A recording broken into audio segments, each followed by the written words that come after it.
Oh, well. But there wasn't anything. All right, good evening, everyone. Welcome to the Litchfield Planning Board meeting of October 19th, 2021. Would you all please stand for the Pledge of Allegiance?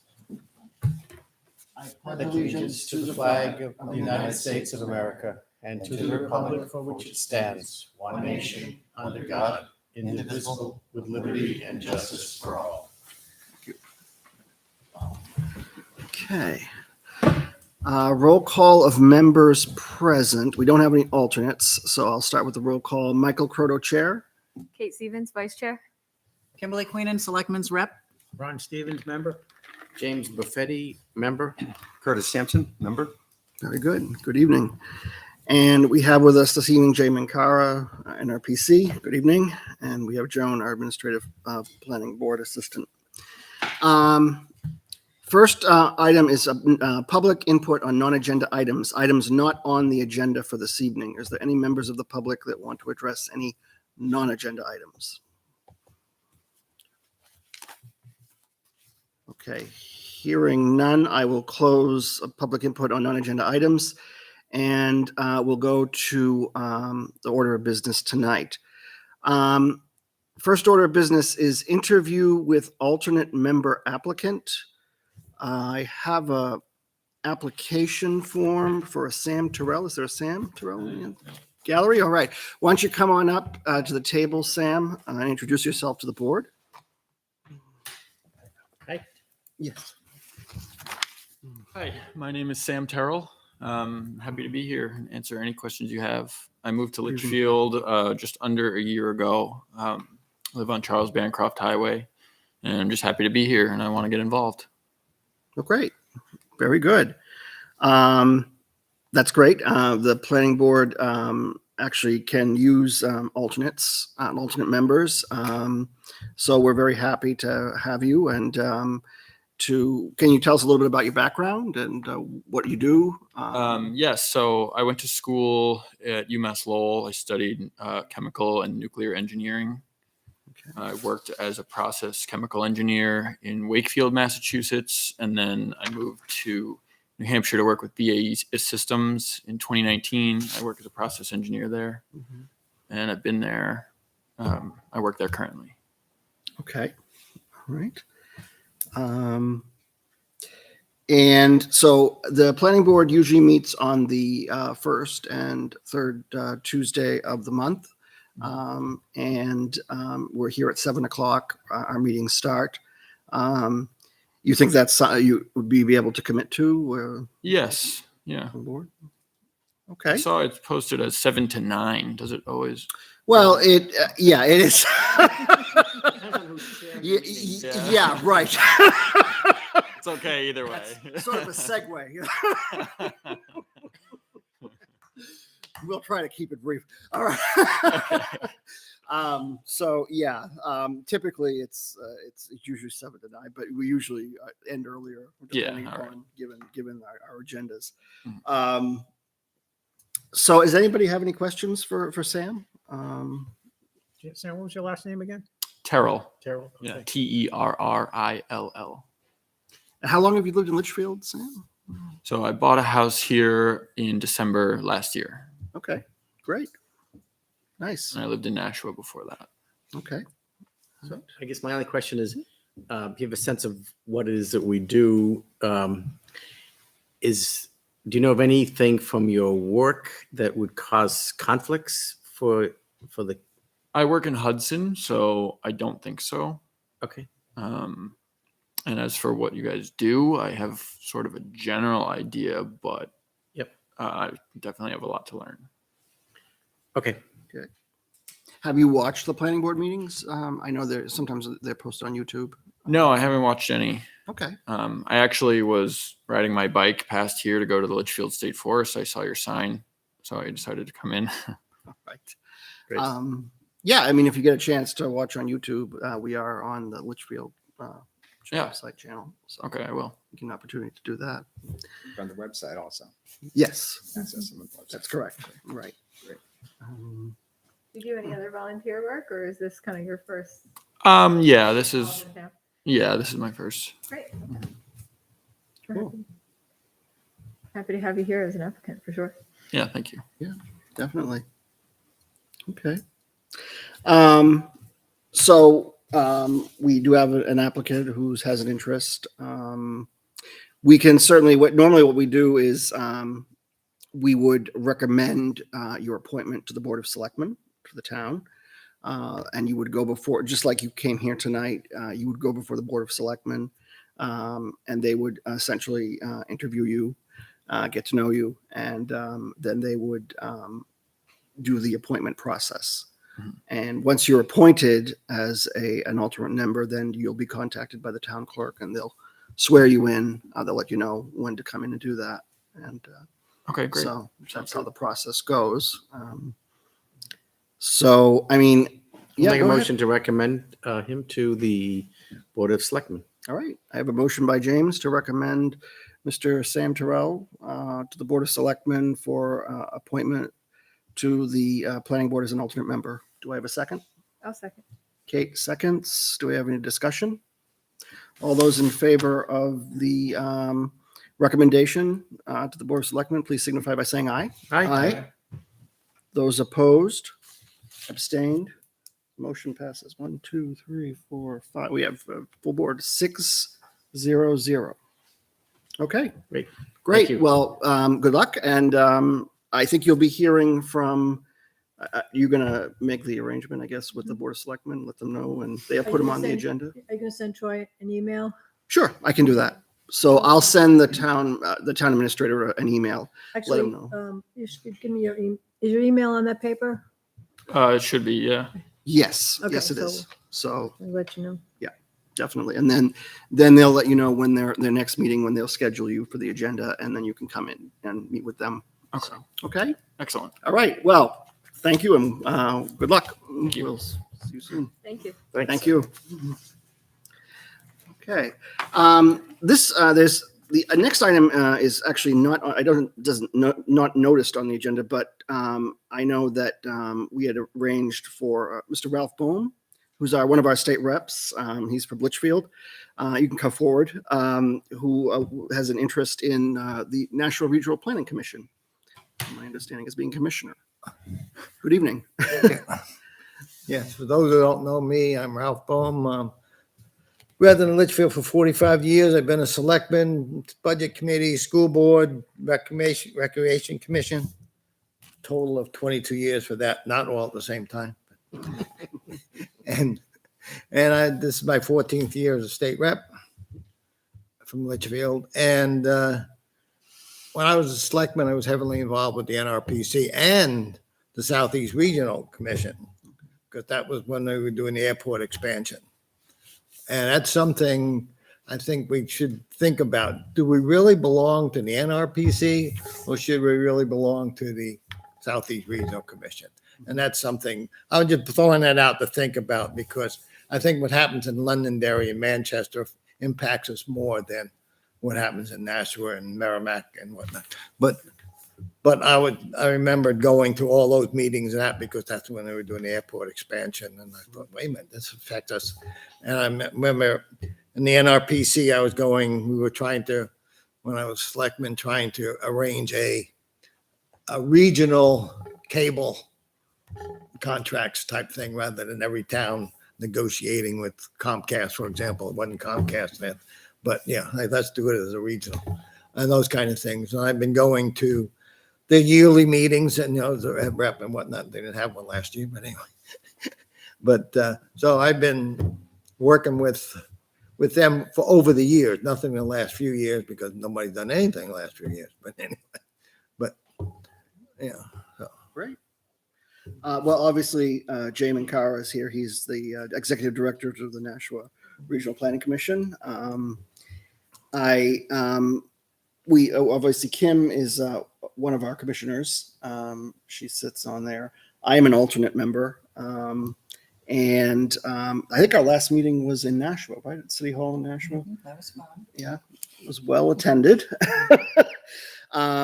So, I mean, there's a lot going on at NRPC, and there's a lot of things, and I think it's great if you have an interest in Yeah. getting involved. And just meant that, and also as a state rep, I'd like to have firsthand knowledge of what's happening in the region, or if Yes. something comes up in the legislature for the 10-year Mhm. plan and all those things, I absolutely say. Absolutely. Does anybody have any questions for Mr. Paul? There's an open seat for commissioner, right? We have two and then one alternate. Is that how that works? Believe that's how it's set up now. You can have up to 2 alternates if you wanted, but yeah, there's 2 seats. 2 seats and 2 alternates? Okay. So, yeah. So I guess our job tonight is to recommend Mr. Bohm, I believe, to the Board of Selectmen. Yes. For appointment to the NRPC, to the National Regional Planning Commission, as one of the commissioners, alternate commissioners. If anybody has any questions, certainly, but if anyone wants to recommend that tonight, we certainly can do that.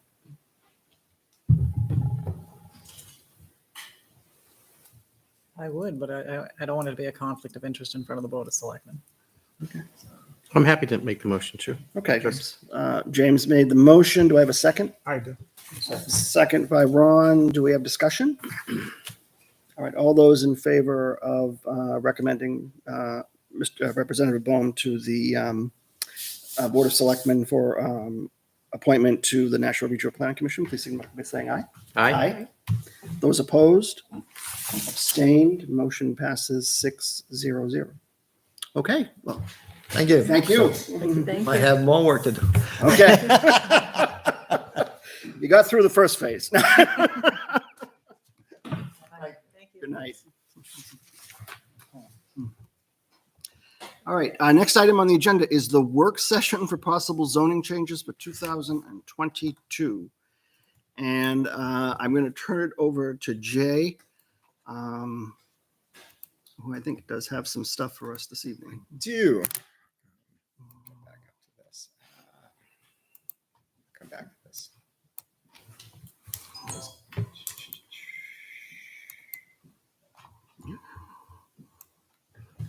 I don't know why this is being weird. I'm going to close it. So last time when we had a presentation by Jim Petropoulos primarily of some potential changes to look at in the northern commercial zone.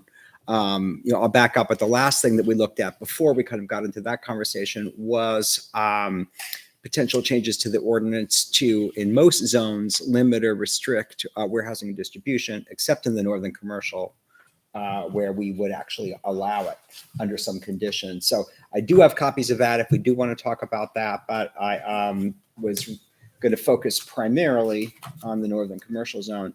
So as I recall, what I'd suggested doing at the last meeting was looking at some of those recommendations and seeing how we might be able to integrate them into potential zoning change. And so trying to capture the spirit, hopefully, of what we talked about. And hopefully there's a couple of extras for the audience. I think only a couple.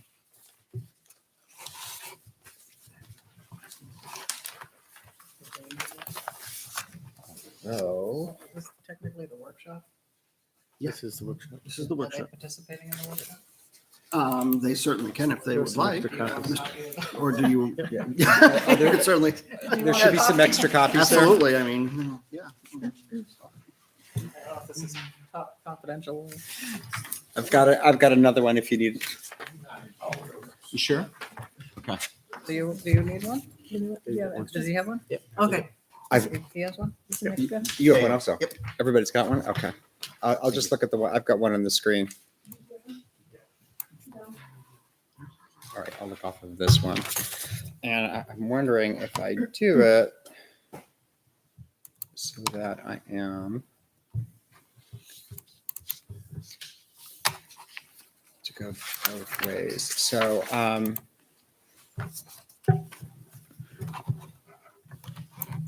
we had a fair amount of conversation. What I'm going to do is bring up the presentation that we had the last time, just as just a point of comparison, which I can just kind of run through some of the highlights a little bit briefly.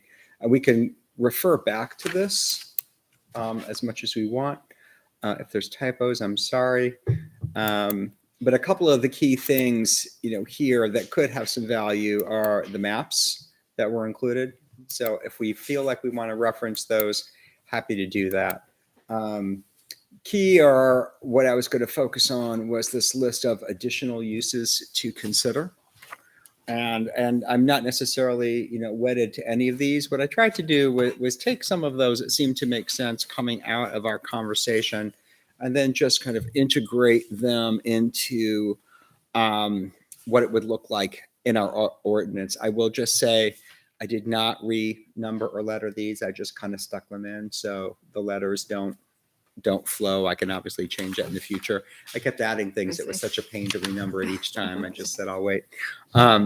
So at any rate, I didn't move all of them over. I moved some of them over so I can kind of talk through that. I think it was really striking a balance of trying to add enough to be clear without saying too much. So as for example, under B in the existing ordinance, if you're looking at the draft, establishments offering goods for sale, including dry goods, foods, hardware, clothing, apparel, antiques, and other general retail commodities, I think is really very inclusive.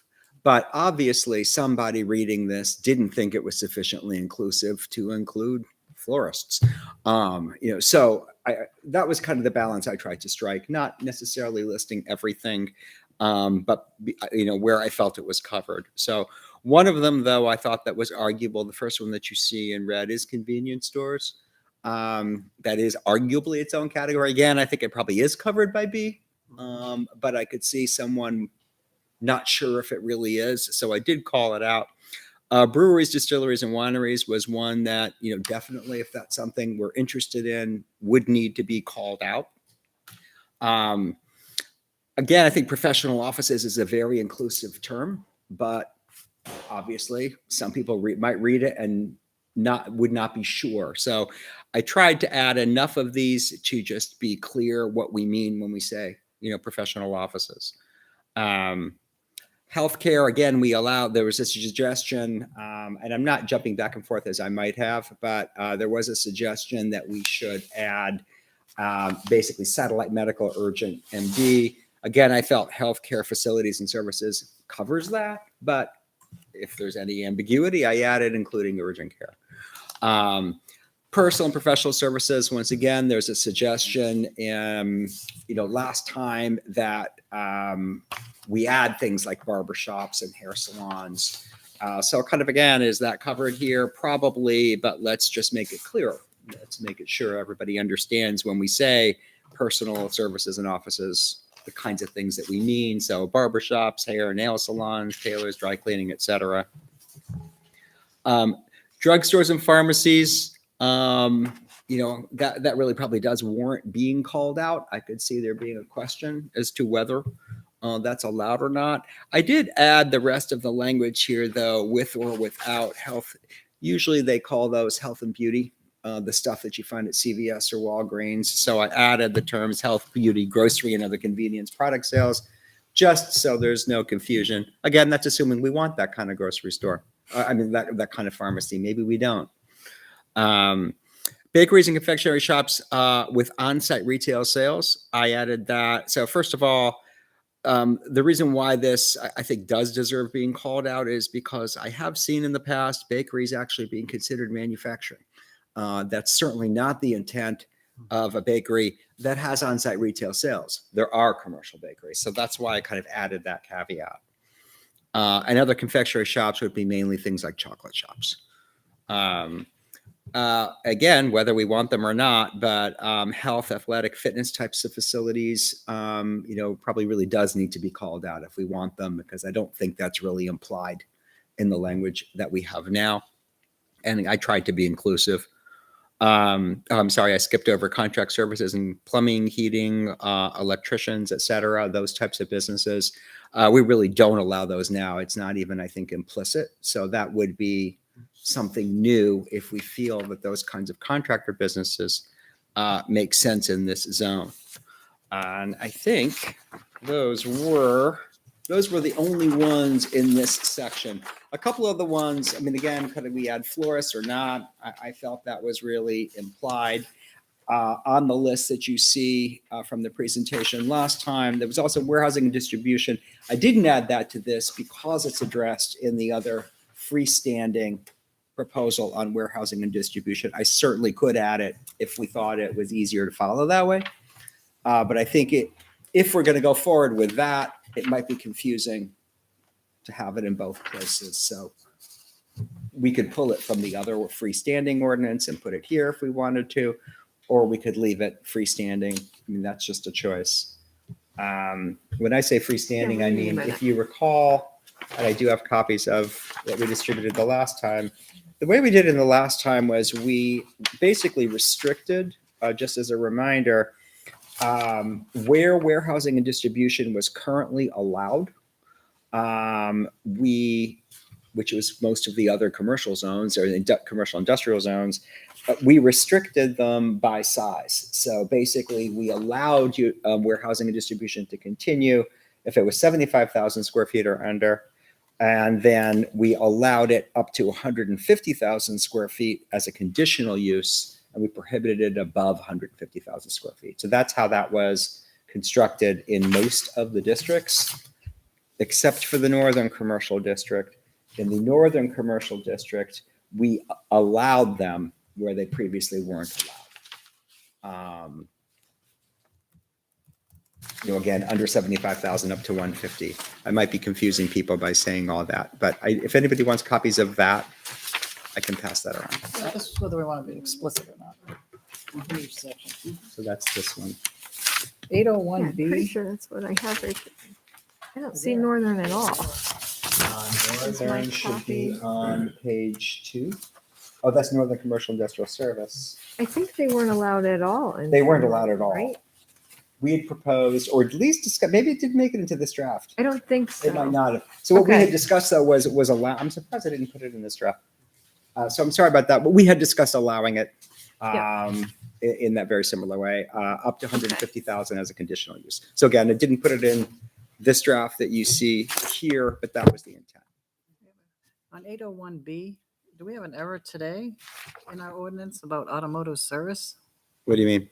Don't we have Edwards service there? Is that in the northern zone? 801B here for permitted uses. The last sentence is, but not including automotive service or gasoline sales. That's because if you go further, it's allowed as a conditional use, A conditional, okay, got it. right? Okay. So that addressed the commercial Thank you. uses. And then one of the things that we had talked about, and I don't know if we had a consensus on, was allowing residential development in some form.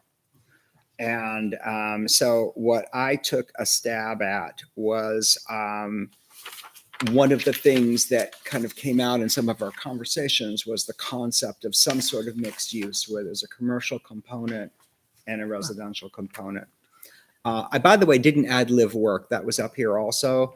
And the reason I didn't is because we do currently allow mixed use. And I think that that's what was implied, although that could be wrong. That is listed as a permitted use under the regular permitted uses.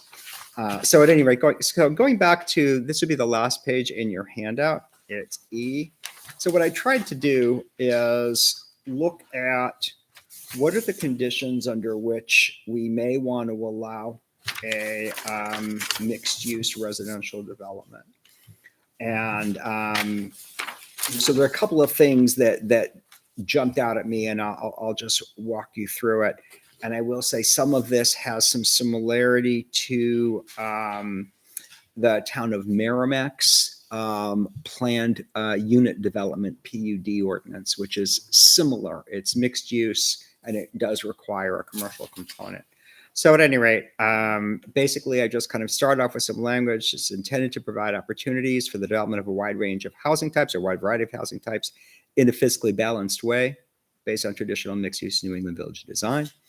That's pretty consistent with the master plan and also the district. This is somewhat arbitrary, but the first criterion is that the site has to have at least 5 acres. The idea there was to have something large enough where you really could do a mixed unit development of some scale, but not so large that it precluded developing a lot, a few of the developable parcels in that district. There's no magic to 5 acres. I looked at the tax map basically and what the sizes were, and that seemed to make sense. It certainly could be more or less. Under this density, as an example, that would allow a 12 units. So that would not be a very large development with about a 1,200 square foot commercial use. So that's pretty modest. Nevertheless, that's what I threw out now, at least. Under permitted uses, although we do note you could subdivide it smaller. Under permitted uses, single family, 2-family, multifamily residential uses. Indoor outdoor recreation that is tied to the development, for the benefit of the development itself. You can have a management office, that makes sense. But and this is definitely a twist. Commercial uses including retail, office, restaurant, personal and professional services, and other non-residential uses. I put in developed in harmony with residential uses within the development, not including gas stations, auto service, repair, warehousing, and distribution. Those are allowed in the district. Those didn't strike me as the types of uses that would integrate into a residential development very well. That was listed as permitted use. Our multifamily residential allows up to 6 dwelling units per building. I don't have a problem with that. I really felt 4 probably made more sense if you were trying to keep that more New Englandy feel, but there's no magic to it. I'm just thinking building massing. And when I say that, I think about some of the larger old farmhouses, with attached barns, et cetera. What's the massing of that look like? But again, I'm not wedded to 4. Maximum density, no greater than 2.5 units per acre. That's the same density that's the maximum density for the multifamily overlay. So I went with that, made sense. I will say some ordinances do include tables that where the number of units per acre varies by the number of bedrooms. So that's always an option if we want to get more elaborate. You can have more 1-bedroom than you can 3-bedroom.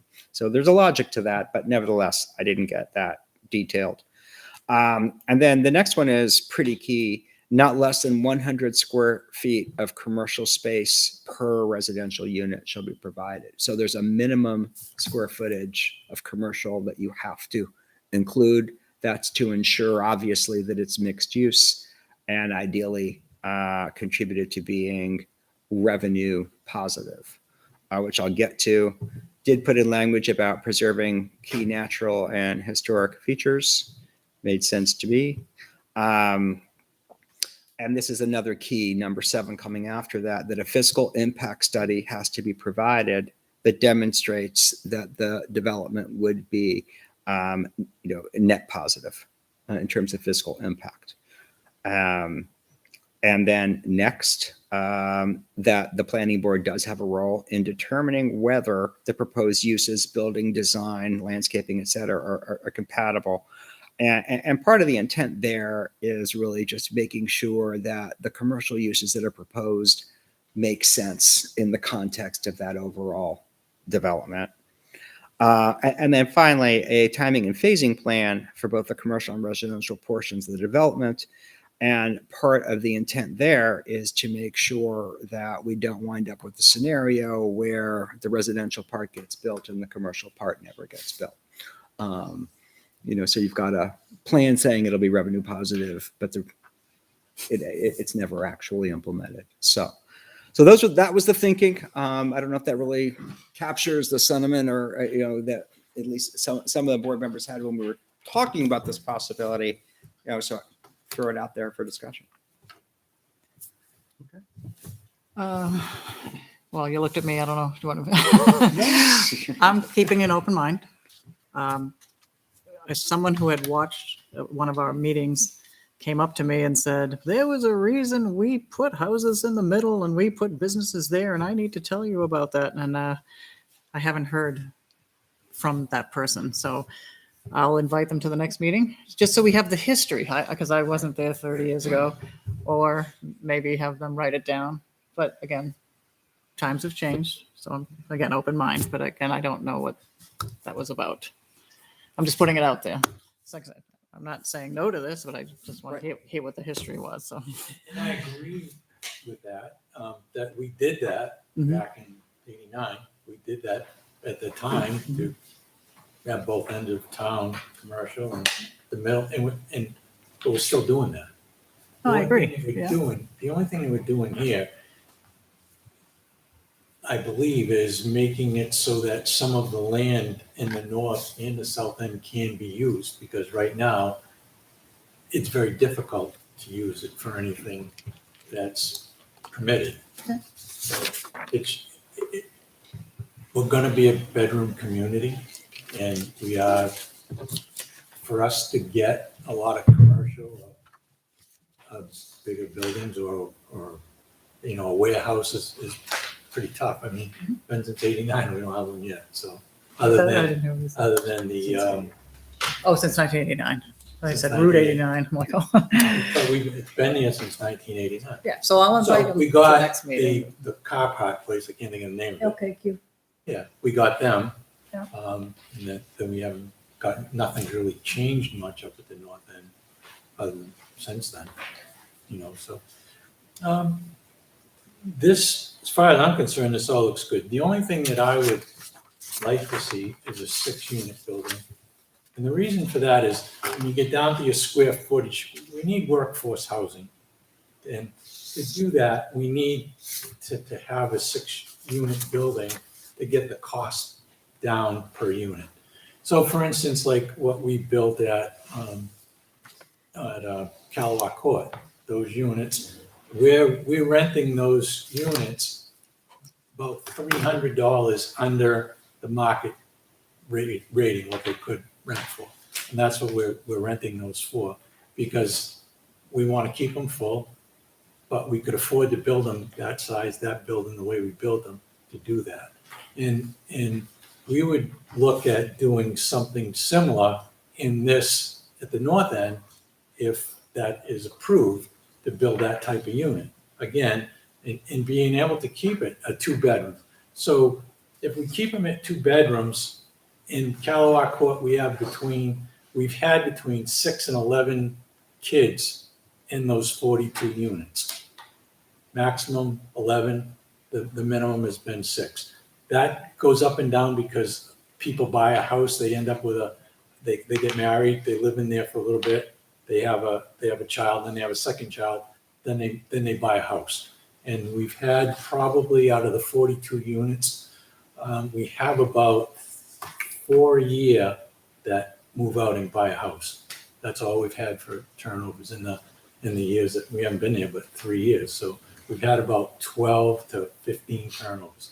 Some people left because they couldn't afford it, and we've had a few of those, but most of the people that left is because they bought a house in town or someplace else. But that's the kids ratio in that particular project. So we're not going to get it compared to the subdivision where there's 41 units and there's I want to say there's 26 kids in that subdivision. So, and that's going to go up and down a little bit too. So we're getting between 6 and 11 for 42 units, and we're getting around 26 for 42 units. So there's less of an impact. So when you go with a 2-bedroom unit, that's where it's more affordable. You're going to get people that are going to use it as a starter, and then they're going to go on to build up, Is Calawa Court 2 bedrooms 2-bedroom, and 6 units also? 6 units. Okay, that's what I thought. And 6 is what we allow in the multifamily overlay. now. That's what you allow right now. I certainly got no problem. And with you being could six. build a 3-unit building, but the cost per square foot goes up on that unit. And then do you really want to, we don't want to, myself being a landlord, I don't want to draw a lot of kids into the development. I'm probably not supposed to say that, but you got to keep it to 2 bedrooms to do that. Okay, so that's why when you see a lot of the workforce housing and people are talking about that, they're building 1 and 2 bedroom units for that reason, because it's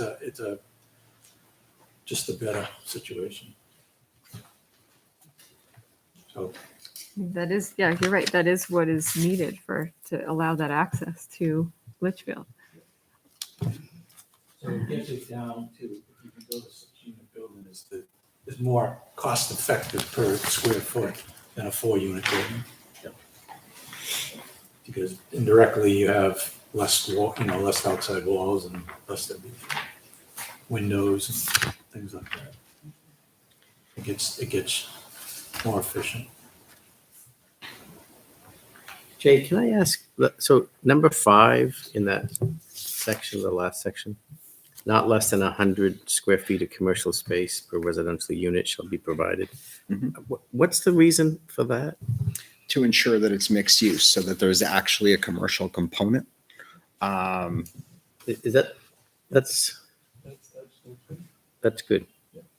Yeah, because we're coming in with a proposal to increase the residential unit, but we want a mixed use. So we don't want just housing, we want to add some commercial space or something in that Right. development.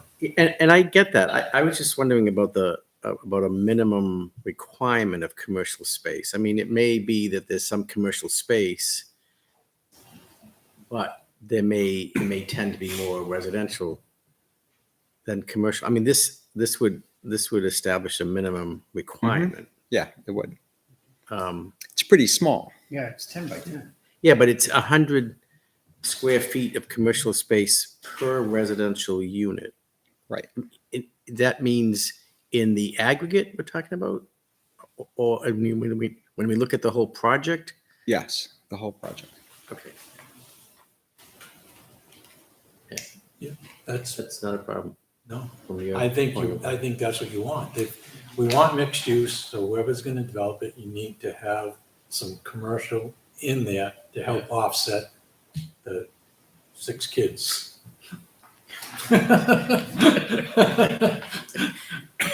Is that enough to be neutral, like tax neutral? That just sounds like a very small amount, but Well, is we have that to prove that it's That's right. right? So that's the That's why you more have to do the limiting fiscal- number 7. It factor. could be higher, but that's why you have to have that fiscal impact study to Okay. demonstrate that it's revenue neutral. And that's what's important, really, is that Just for my own clarification, just on the, does this mean that when I look at Kalawa Court, I see homes? Does this Yeah. mean that the commercial has to be in the home, or you're going to have some homes, some So commercial? there's a corner of the project's going to be the homes, and something out front is going to be Okay. a building, Yeah. a restaurant, Because I was wondering how we were going to enforce a that. gym, Okay. Yeah, some daycare, any commercial. any kind of commercial use that's listed in there. And just for my clarification, if you were just talking about a 6-unit building, that would give us 600 square feet of that commercial spaces. It's not the one building, 100 square foot for that one building, even though you've got 6 units in there. It's 6 units, 600 square feet for commercial. Is that correct? Yeah. Am I understanding that? Okay. It would actually be part of the project. Yeah, so Right. 1,200. Right, so you'd have a 12 units unit is- apartment building over here, and then over on this corner of the lot, you'd have your 600 square foot of commercial space. And we may, when we come in, so we're gonna have this piece of property, it could be 10 acres, so we may make the residential, when we do it, we may subdivide it out so that the commercial has its own lot, because that they're gonna wanna, someone's gonna probably wanna own that on itself or whatever, and then you're gonna have the unit. So you could end up seeing a subdivision out of that, or you could see a consolidation. I mean, there's gonna be different ways it's gonna come back to you, so that you get the commercial and the residential. Like, I think it's a real good idea to have under at least 5 acres, because then you have some room you can't do it on a 1 acre lot. That wouldn't work. Right. Yeah. Even 3 acres would be almost impossible. Yeah, I don't know. I just establishing a minimum commercial space requirement. I mean, that may work out and it may not, but to have it in here that there's a minimum requirement for commercial space, it may not be feasible for the project. I mean, the one that you're talking about off of page, right? Callaway Court, yeah.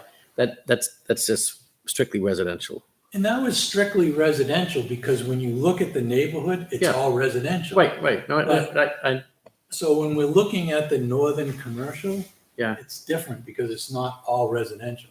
It's right now it's left, well, the single families that are along 3A, Yep. I mean, that's already been zoned commercial. Right. So it's going to change as, it just, Callaway Court in that subdivision, that was industrial at one point. Something, and we changed it to residential because everything around it's residential, and it just had this from Cutler Road over was this lot surrounded by residential. So it got rezoned to residential for that reason. Right. I guess what I'm saying is, if there was something like Callaway Court in the Northern District, that would be fine for me. Yep. It wouldn't have to be mixed use. It could be mixed use, and that could be very, very, very nice. But to have a requirement that it has to be mixed use, I guess is the thing I'm getting hung up on. And you can take that out if you'd like. I wouldn't want to prohibit mixed use. I think actually mixed use it makes a lot of sense, but I don't know if I want to require it because the developer may say, I have this plan for this something like Callaway Court, which would just be for residential use, and that would seem to be fine to me. I don't know if I want to restrict it. Well, the issue is this is the commercial zone that we're talking about. Yep. And so we would be essentially nuking having a commercial zone because the land is most valuable at this moment to build houses on. So that would open it up that all of that northern commercial zone could just be more residential. Right, but I mean, people already live there, and that's not going to go away, right? They're going to be people residing in the Northern District. But it's going to add to the cost to the town of running the town, and Litchfield's tax rate it's not the highest. It's actually one of the lower ones in the state. But as far as how much the residents pay, because there's just no commercial to help relieve that, Yep. we can't take away the possibility of having commercial to help offset it. Because even all this does is just pay for those 12 units or so, or 42 units, or however many were to come out of this. It's not even offsetting any of the taxes that anyone in town already pays. Yeah. And so that's what I don't want to extend the residential zone without at least having it take a bite out of that burden. Right. So, but the question is, do we want to make it a requirement? I mean, you can certainly have a mixed use development, but would you want to make it a requirement that it has to be a mixed use? In that zone, yes, I think so. Yeah, I'm not sure I would go that far.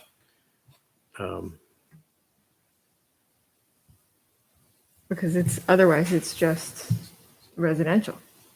It's just more residential. zone. Well, but there may be other, if we went with this, there may be other parcels where it would be just strictly commercial use, if there was one of these commercial use But I in don't other think there's sections going of it. They would have been built already.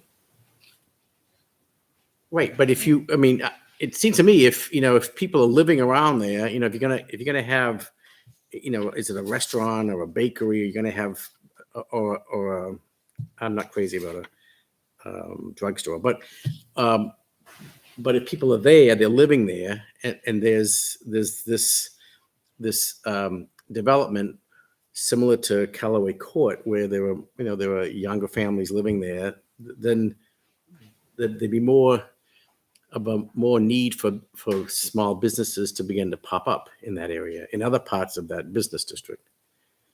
But I don't know if I want to exclude a developer who said, I have this great project to put in these these units, if you had 6 residential units per building, 2-bedroom units, they're more affordable. People could come to town. They could afford to live in town. I agree with you there. If we opened that up to the residential zone, but I just don't think that it should be purely residential allowed to be built in the commercial zone. So I don't think you're gonna get you're not gonna get a single family house built up there. I don't think that's gonna happen. I think with the 2.5 units per acre, you're gonna end up with a condo type or apartment type setting. I mean, no one's gonna come in with a subdivision to build single family homes. That's just not gonna happen. Right. I don't believe. Right. With townhouses or condominiums or something like that. Is there a way for it to be tax positive or tax neutral at the very least without a requirement for commercial space? Well, I think that's why I bring up the amount of kids that are at Calawa Court, that if you look at what the tax bills are for that, it is pretty close to cash positive for even, because there are not many kids that are generated from those. Now, that just happens to be that one project. I wouldn't want to, I just can't imagine any 2-bedroom unit being loaded up with a lot of kids. Not that there couldn't be one, but it might be one unit, but you're only going to allow so many people in the units. I mean, as a landlord, no one's going to let 10 people live in a 2-bedroom unit. Right. You know, so. I'd be concerned about putting in a fiscal impact, positive fiscal impact requirement without the commercial piece, because just don't that see would how it's- suggest, that you're, okay with, exclusionary housing. It would sound discriminatory to me, because you could be setting a floor for the residential values, Okay. which could wind up precluding affordable housing. I mean, if the intent is to simply allow multifamily housing, then the easiest way to do that is to just expand the multifamily overlay zone. There's no reason to create a special provision. That is if you're looking up at the screen, that is the dark red line. So if you just want multifamily, you could just extend that. And that I personally don't have a problem with, but I don't know that the majority of town citizens would agree with that, expanding that or not. But that's where I just have the hang up, where it's a commercial zone. If we just expand that line down and not include some kind of commercial space, and that's all it's going to be.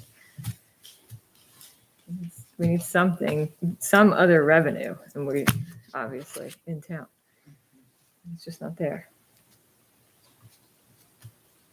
I do like having a single family house and somebody that can build a shop, a building behind their house to run their business. Yep. I mean, I like that. I mean, that's where we're gonna get, that's where that'll totally be tax positive. If you can have your single family house and you want to have your business in your backyard. I mean, they're gonna build a big enough, those two things go together. Now, to say that the house has to be secondary, I think that can only be in square footage. Yeah, that's a tough one. I think that probably does need to go. Where is that? That's in the existing ordinance. It's under mixed use. In your handout, it's the top of page 2N.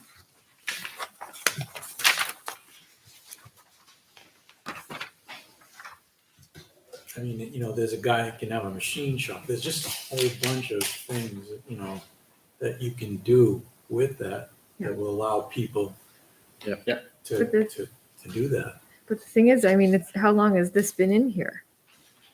1992, this was added or amended rather, at least. Yeah, but And it just there's no demand. Well, but the problem is the house has to be the secondary use. So if you can build a regular sized house and build your building behind it, I think that, and we market it that way, I think it would sell. So for instance, on the land I own across from Mel's, the old pit, we can't do that right now. Because the house has to be the secondary use. You take that out and we could put a machine shop out back. Things that are permitted, and there wasn't enough permitted. So by adding the permitted uses and letting the house be built with the guy with the machine shop is what gets us there. But then what would stop it from being just a house and somebody just uses it as a big garage out back? Because the house has to be the secondary use, right? Right now. That's what I mean. Like that, I'm pretty sure that's why that's in there, is they're trying to avoid it just being, another space for a new house. But they have to go together. You have to have Business. if we want to have the house and the business together. So how do we have to word it so that the house and the business can be together? Is that the reason you think language was put in about the subordinate use for the house? Was to. That's the way we did it back then. But it nothing ever came. Yeah, that doesn't make a lot of sense to me. But I mean, why we'd want that? Because it anticipates commercial residential use of that piece of property. So if the house is of equal size to the shop in the backyard, I don't know why that would make a difference. Because otherwise it'll just be a house, and then there will be no tax revenue from a business. There's no, they may or may not. Part of it was the uses that were allowed. So if you go to the original uses that were allowed, they're very limited. There was very limited. Yep. So by adding the things that are in here, and you can, heating, electrical, carpentry, landscaping, contractors, maybe we need to add a machine shop, something, something like that. That just opens that up. So if an electrician, that wasn't allowed before. Okay, so we don't necessarily need, I would just be hesitant to change that so quickly. I'm all for adding things in that have either didn't exist before or we just hadn't thought of, but I don't want to take away that secondary use piece of it, because then it just turns it into a residential Single lot. family home. Yeah. Well, except if you're a plumber or electrician and you have your shop in the back. That's if. Or you're just somebody that buys a house and has a big shed out back. Well, correct. But you're running a business. So the whole idea was you're running a business in the shop. You're running it there where your house is. So what So if would you build- force somebody to have a business there? I'm sorry? I don't think there's a way to them force do that. someone to have a business What there. law If you can get it rid point of this, to? there's nothing requiring that plumber to actually run his business out of the back of that shop. So I could go in there and say, well, I'm going to run a business out of here, never run a business out of that shed or that garage, and just have a single family house with 5 kids. Or, because now it's just a single family residence at that point, because you're not requiring me to actually use the shop. Yeah, and I mean, I don't want That's if to you make the change on this. think we need to require that either. I think just if this stays the same way, it's an incentive. On a bigger scale, like Londonderry on 102, you know how they have the supermarket and then it looks like they have homes next to that, like this apartment complex. What is that zone? Is that mixed use? Where they actually I have don't know. separate I entities. have They to have a honestly business look. entity, but they're next to each other. They alternate or something, and they're doing that in Salem. as well. I'm honestly not sure but I could find out. I mean, I know, for example, if you're in Nashua down 101A and you'll see apartment complexes and you'll see commercial, same thing in South Nashua, they're actually in different zones. They just happen to have zillions of different little zones along the strip. So, but for Londonderry, I'd have to check. I'm not sure. So it's a bigger scale than what we're doing here, but it could be something you could apply here where they have business residential. Yeah.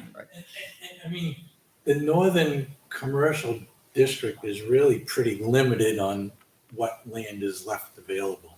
Mhm. You know, so other than the land by St. Francis, I mean, did the horse farm, did that ever get approved? No, Yeah, they're still coming. Okay, so, I mean, we know that's gonna get developed and that's done. Mhm. Then you have all the land I have, and then what's next to St. Francis. I mean, that's pretty what's left. Yeah. There's not a ton of land up there. I mean, Yeah.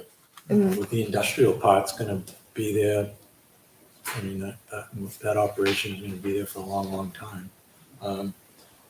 So what we have where Warren's is and everything to the east of 3A, other than where the trash company is, I mean, I either own or have under agreement, so, and then across the street. So there isn't a whole lot Yeah. to be developed there. Right. So, But if it were zoned as residential, it would have been developed 20 years ago.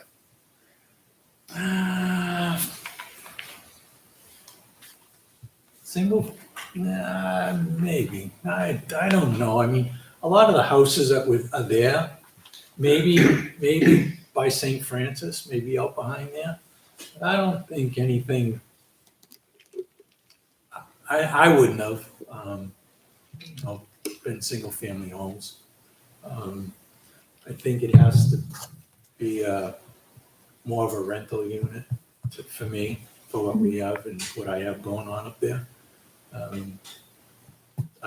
wouldn't have, I mean, I developed so much south of that.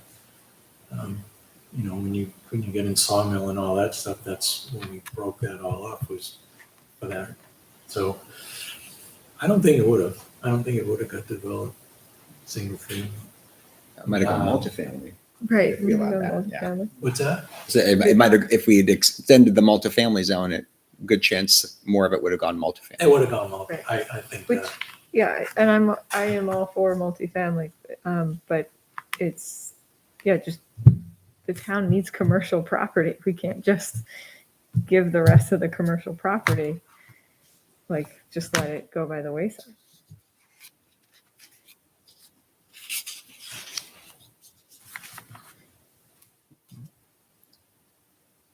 I do wonder about the added drugstores and things in here. And there must be a way to put in something that says it, when you see a CVS or Walgreens, and if they close, you can still tell the building is a CVS, right? Right. Same with like McDonald's and things like that.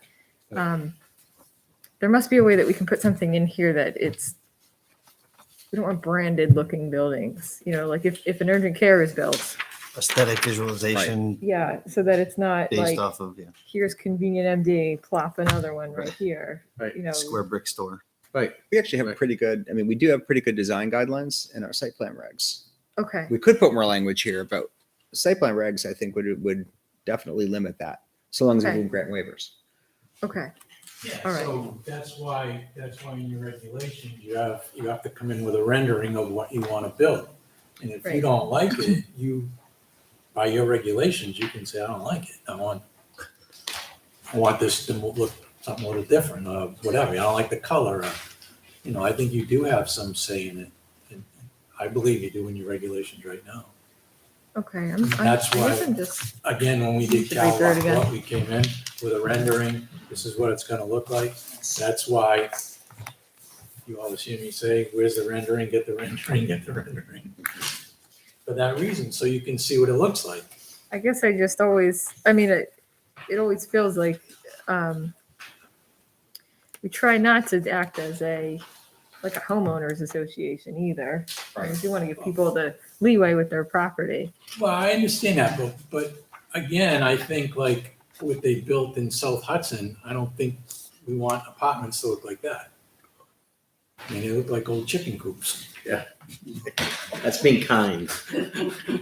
Be honest. Well, that's apartments, but I'm saying if a chain company were to come in, like you had said it, like an urgent care or something, they're going to say, we want to build this, and until they get pushed back, they're not going to change What it. do But I you- guess what do we they leave have in that Hollis? I to? mean, Hollis gets some pretty nice looking buildings. Right. So I'm wondering what does, Hollis I got to is- look it up. Because What does they're Hollis pretty have? strict Our with their master plan did guidelines. that. Yeah. Our community design master plan had some of that smaller mall kind of thing, but not of a chain store you're talking when they have Right. their logo. I'd like to see something Somebody told me written in, down in the Merrimack, regulations. the Heritage Commission kind of worked with CVS or something and they Okay. agreed Is to that do it. Hollis? In Freeport, Maine, McDonald's doesn't even look like McDonald's. Yeah. Right, exactly. So I'm wondering, does that depend on who's sitting Yeah. here, or Right, is there a right. way that we can put it Yes, in here? yes. I mean, Is it only it's who's sitting here? definitely, No, I think we should put it in here. Oh, okay, Hollis's okay. I agree with you. plan, yeah. I think what would probably be, a worthwhile exercise is in our site plan regs, our design guidelines start on page 33. They're fairly detailed, but I think it's probably worth taking a look at these and making sure that we think that these are sufficient. But we do put a lot of language in here about the roof forms and materials, the windows, the building entrances, massing. So there's a lot of language in here now. But again, it's probably worth looking through to make sure that, we do think it's adequate. I agree with that, 150%. You guys say you complain all the time. I think things need to look good. They need to be kept and they need to look good.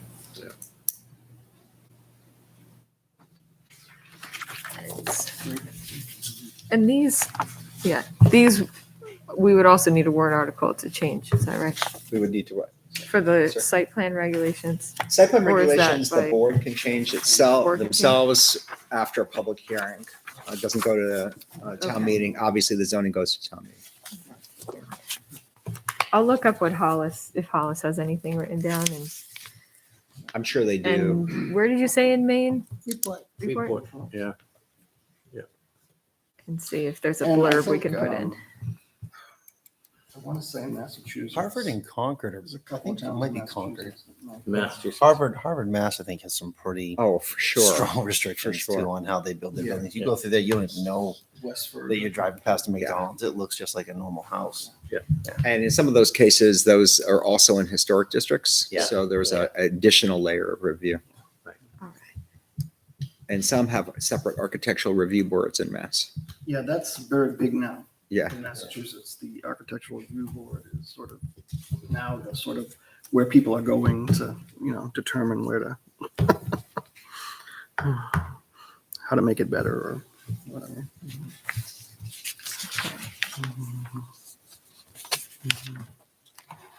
I only, So I was just at a brew pub in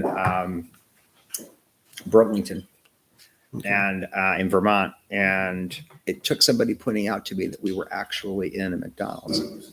It was really impressive. They'd expanded around it to make it larger, but it was until somebody pointed out, oh, that is the drive-through window. It was in the interior of the building, but it was really interesting to see how that was adapted. Well, Springfield actually just did that with their casino. You had the casino that went into the Springfield, Mass, had to build with the existing buildings that were there. They couldn't- Several of they them, couldn't that's right. add it. So The buildings are the you facades. just have to oh, look at how we do it. That was really interesting. But we don't need shiny sheet metal buildings. right. Right. Yeah, that's true. So let me look that up. So I guess that's a separate then. If that's site plan regs, that doesn't have Right. to. At the same time, it's a good idea to make sure that we feel like we've got that assurance. I think, Mr. Sharp, I was trying to balance from this here, New England Village design, like the small malls, like you see in Amherst on 101 Mhm. with housing. And we're trying to figure out how to maintain that balance, right? Whether it's a square footage, percentage of the property or that kind of thing, right? But that's really why you're here, how we're going to do that. And I'm not sure what the voters expect, if they expect the town to be commercial or they expect it to be mixed use, or if they want commercial in the front and the houses in the back, or the houses in the front and the commercial in the back. I don't know Right. that. That Well, what hopefully has we to be can- explored, but that's why we're Hopefully here. public about the hearings, we balance. can get some of that input. Yeah. If we get, Gotta get them if here. we get that far, I know. You know, make it sound real controversial. Right. Armageddon's coming, they might show. They're allowing warehouses. Well, yeah, so that's really why we're trying to look at this, right? Yeah. If it's going to happen, what's the percentage is going to happen and how to balance it and the look. If you're gonna do that, it's really, the commercial is gonna be where you're gonna get the most traffic. So you're not gonna have the residential up front and the commercial out back. It's just not gonna happen. Right. Commercial is gonna be on the road. Right. Where you get your highest traffic count. But that might be easier for you, for the voters, because they expect that to be commercial. Everything is, when it comes to commercial, everything revolves around traffic counts, what you're gonna build. Yeah. If you're gonna build a McDonald's, and hopefully we don't build a McDonald's, but if you're gonna build a McDonald's, it's traffic counts. If you're gonna put a pharmacy in, it's traffic. Everything's traffic count. If you don't have the traffic count, you're not getting it. Yeah. They're not gonna come. Yep. Just, so that's always gonna be the problem, that's probably that's what's gonna rotate around. You know?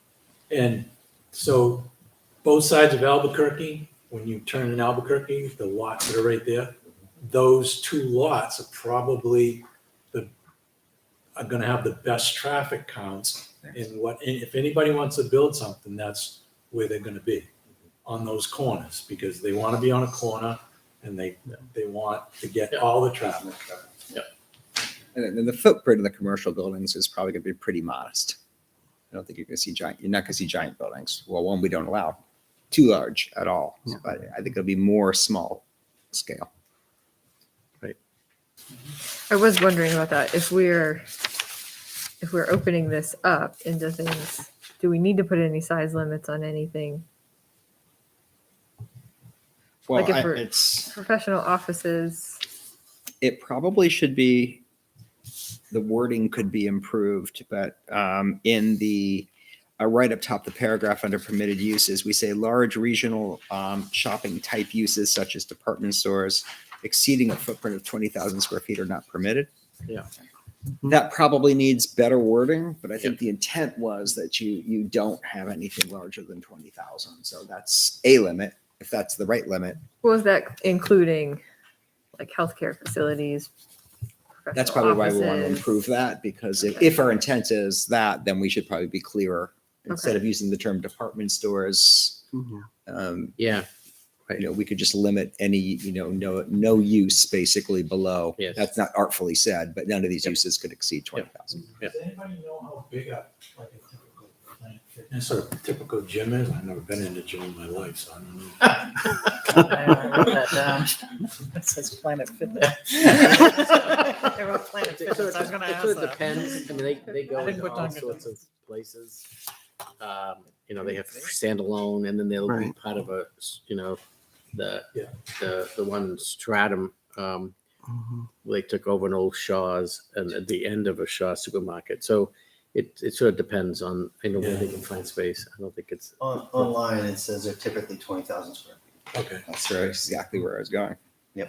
Well, the one in Salem, there was one in Salem. It's probably Yeah. very One big. right by Extreme There Cruise, was right? the Yeah, one this next to this Chunky's this in site Mint. says 16,000. So yeah, Yeah. it's about that size. So I guess if you're gonna have a mixed use and you're gonna allow a gym and something else, if a typical gym has to be 20,000 square, or maybe what's that, Orange Fitness, or there's some of those, how big are those? Those are small. well, there's right? that one that we opened in Hudson. It's a different ownership, but in that mall by Hannaford, and that's relatively small. Yeah. It's one of those 24-hour Yeah. gyms, but that's a pretty small facility. So I don't know how big something like that would be, or Right. I mean, I think a daycare, if there's gonna be a daycare, I think that's probably gonna go with somebody that has a house and builds a building behind it for a daycare. These Orange Theory square foot ones are 3,000 to 4,000 square feet. Okay. Yeah, I don't have a clue actually. Yeah. So maybe a 20,000 square foot building is fine. because I don't think there's ever enough traffic to have Planet Fitness. There's not enough traffic for that. Even there, I mean, according to both of these sites, you still could do a Planet Fitness. Yeah, you still could if you have. It'd be about the largest thing you could do, but you could. If it's a smaller Planet Fitness, you could probably do that and a small retail store next to it or something. CVS stores built today are typically 10,000 to 13,000 square feet. I think You that's the said size. that those really aren't, well, unless there's a highway or something, they won't. We probably won't get a CVS. I'm just saying that's, in terms of That an one image. In Hudson, That they just put on the corner. yeah, at the corner of 3A at the about that. end. I think that's 10,000 square feet. I could check. I have no idea about space, but That's what's in my Seems like head. good is size It's about that. It's probably box. 10. It's probably about Other- 10, 12,000 Other than square that feet. one right there and the Walgreens, where's the next closest one on this end? Monday I day. think- Yeah, I was gonna say there's got to be one. Even more towards there. Manchester? I don't Yeah, think there's there's nothing one that I can Because think I of. would be 102 surprised CVS. that a company like CVS would come and look at that corner right there because you're going to be feeding southern Manchester. You're going to be feeding northern Litchfield. It's not that hard to come over from. Well, there's one on Merrimack right But there. again, it's the traffic counts, and during the day, you probably don't have the traffic. You Right. could do in Hudson on that corner. yeah, that's for sure. That's a good corner. But I would think that size, I think that's more the size that, like, I actually would not want to see a big Planet Fitness if their average sizes is 20,000. I Like, mean, that's 16 to 20. way too big. That is big. If It is that big. if So that maybe CVS 15. in Hudson is 10,000, I have no idea, but and we're talking about a building that's twice that size Mhm. that would be permitted.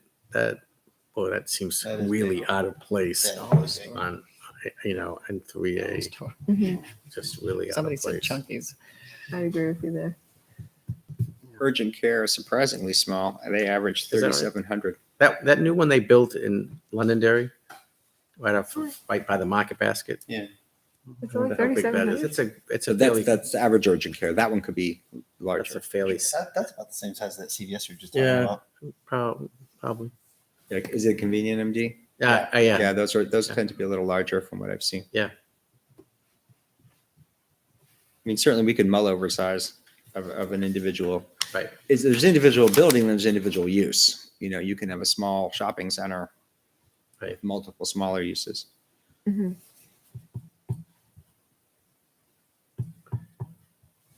Urgent care would be nice. I know it's tough, but then I'd also, if there were ever a chance of a grocery store coming back to Litchfield, I also wouldn't want to limit something like that. It's to say blanket 15,000 square feet. How big Or is a 10,000 typical square grocery feet. store? Well, Oh, it's bigger than a It's got to be CVS. much bigger, right? Yeah. It all depends. If you go with The small like, one. like the Market. Sully's, the Aldi. or something. the Aldi's, those type of guys, they're around 10 to 15,000 square feet. but Oh, your that's it. bigger one, Okay. I mean, your Hannaford or Market Basket, it's Those more are like those are 100,000 gonna square be feet. 40. Those are really big. Yeah, I don't think that That's all would. we need. I'd want to see something like that on the north end. Yeah, You won't get one. You won't. Yeah. You No, don't I have the don't think traffic. that would. Yeah, most of the new market baskets are 65,000 square Is that feet. right? Yeah. I do know those because we worked a lot of work on them. Yeah. I think the one they built in Lowell was 70,000 square feet. Wow. Those are big. We won't get that. But in all these, you could get. I mean, that is. Yeah. That is much smaller. It's, I think, more reasonable for the area, for sure. Maybe this needs to be 15. The biggest problem is like the Sully's, it's like in Goffstown. New construction is too expensive for their rent, so that's the problem for the size store that they have. So you see those in towns where there was a small supermarket that they took over. New construction is just too expensive and they can't afford it. Typical Aldi's is 16,400. Hmm. Bigger than I Okay. thought. Wow. But again, they were in existing, that's the one in Manchester, existing building. Right. Well, they all, no, they'll go, all these will go in a new building. Yeah. They In Nashua, they did. The little, like, it's like keep on, so that's part of, the guys up in Pembroke, it's a big grocery chain. Is it Associated Grocery? Yeah. They're all part of Associated Right. Grocers, so they have their own stores. They're independent, but they're part of that whole run. But they typically take over an old store. Right. And even the one in Bedford, across by Wallace Road, that actually went out of business because of all the other grocery stores that went around it. Is that the Harvest Harvest Market? Yeah, Yeah, okay. that went out just because it wasn't sustainable with all the big stores around it. But, I mean, there's a possibility we could get a store like that. It wouldn't be any bigger than that, though, I don't for think. sure. it Because could I be think any bigger than that. is there a Harvest It wouldn't Market be in bigger than 20. Hollis? Yeah. Did that close too? The Harvest closed. Market in Hollis? I think No. it closed. Is it a Harvest? It might be that one right there at 122 and 13 intersection. There's a market right there. Still there. It's still there. Okay. Do you know I think what there it was- is under? There I was don't one that- remember either. I know it changed. It turned into like a Small. medical place, I think. No, What? the supermarket's still there, and then the bakeries. We're an adjacent. aging town. We Okay. need it. The young kids get sick. Um, People want to travel. Especially when it's an emergency.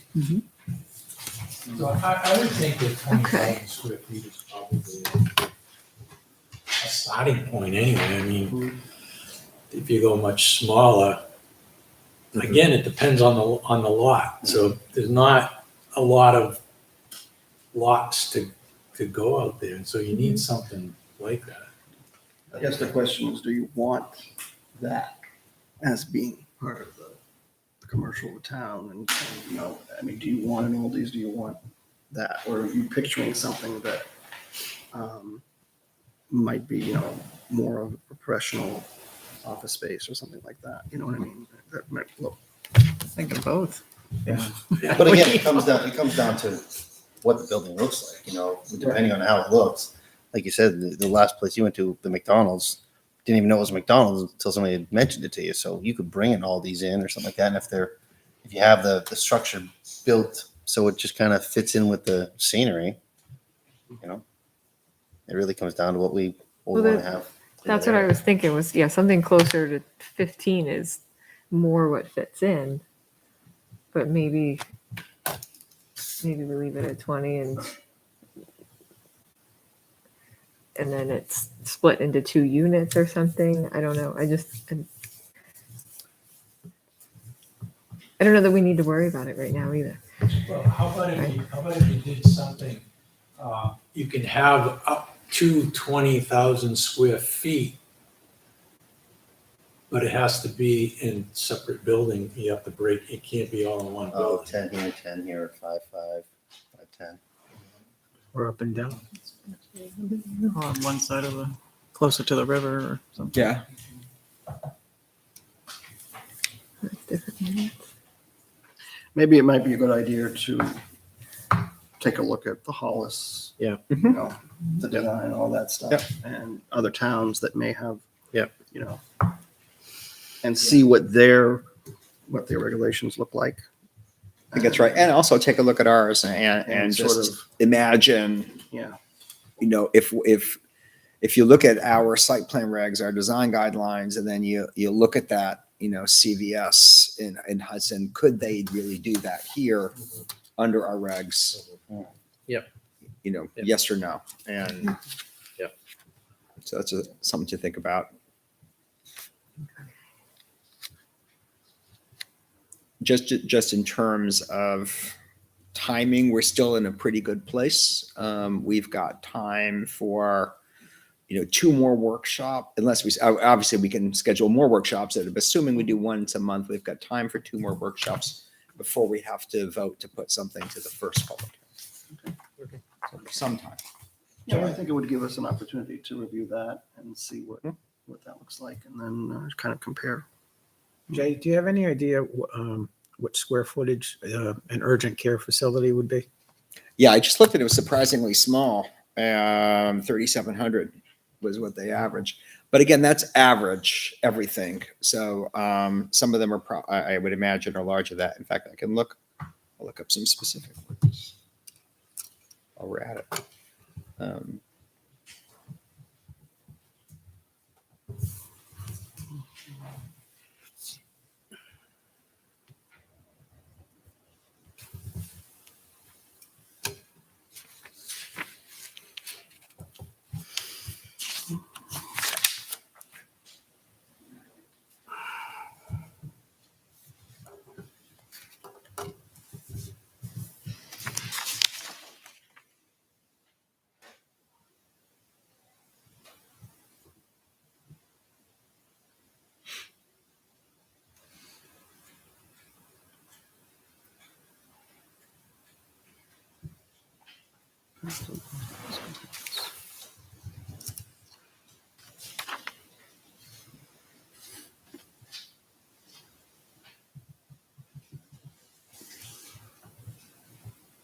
It's not popping up.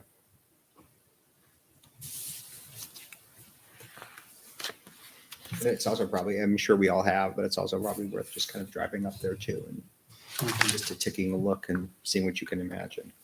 Yeah.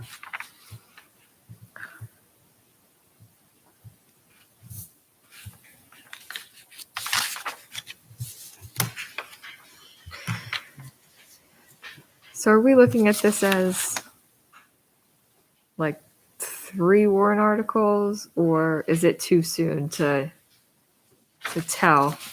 That's so I mean, there's more than one way to do it, obviously. I looked at this as one warrant article and the warehousing distribution as a second warrant article. Okay. This could be 2 warrant articles.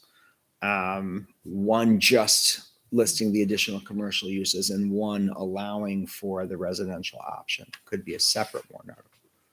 That's kind of how I see it, because I hate to have, because this makes sense, I think, the expanding the permitted uses, where the planned residential commercial development might be a little more controversial. So I would hate to see this part fail only because of the more Well, I see what you're saying. Yeah. So for the next time, I could certainly construct it that way. Okay. And then we can do one warrant article across multiple districts. Yeah, Right. because it's all the same. It's all the same language. Yeah. Yeah. Okay. Yeah.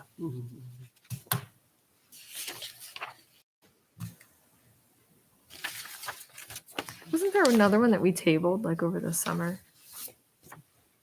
Another, Do we ever get conditional use permits done? there's something about expedited. We had Expedited review? talked about that under site.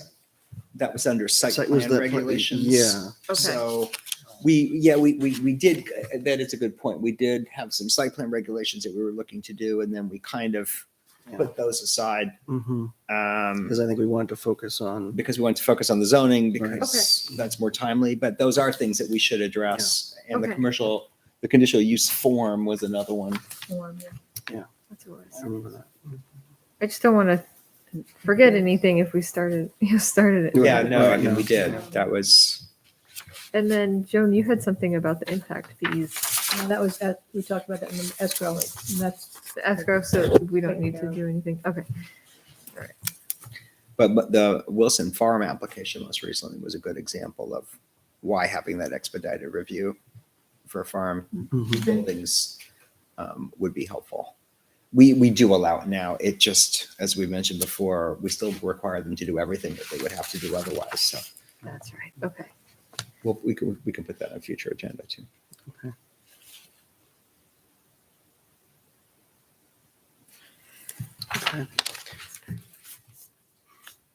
Anybody have anything else?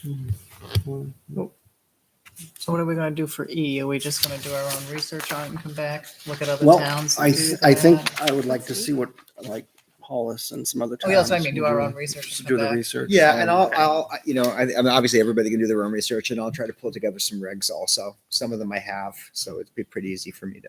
Sort of contrast or compare. Right. With ours and see what we can come up with. Okay. Sounds like a plan. Okay. So I guess that's what we'll do for Some next drafts time. for next time. Yeah. Okay.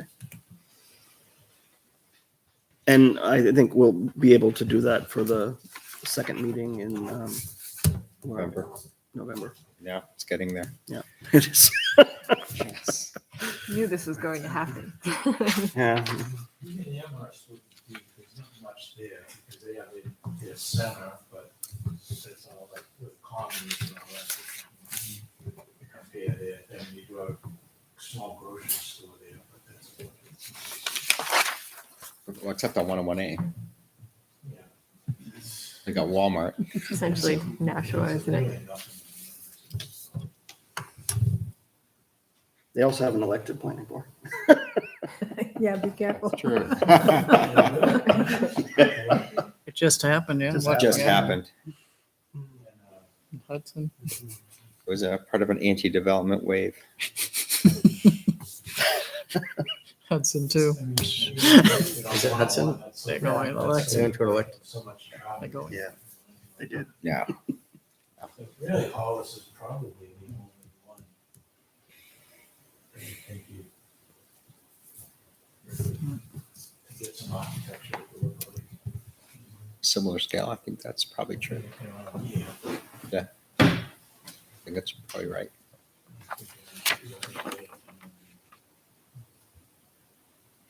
I guess even if you go out into Hampton, I mean, as busy as that is out that way, it's all kind of just like a listen. Yeah. They let anything go pretty much. There's not too much out there. Yeah, I'm sure there's some other ones out there, but I think that's right. Wyndham. Been built up. No, they got. They got some stuff on 101. They're pretty. It's so busy. I mean, the difference is the traffic's so busy out there. You know that. I mean, they have everything that's regular to everybody else. I don't think there's much there. Almost like Hollis, to get to Hollis, you have to drive through so many neighborhoods that they were almost forced to build their own little town Yeah. center where we're like right over the border to all the amenities.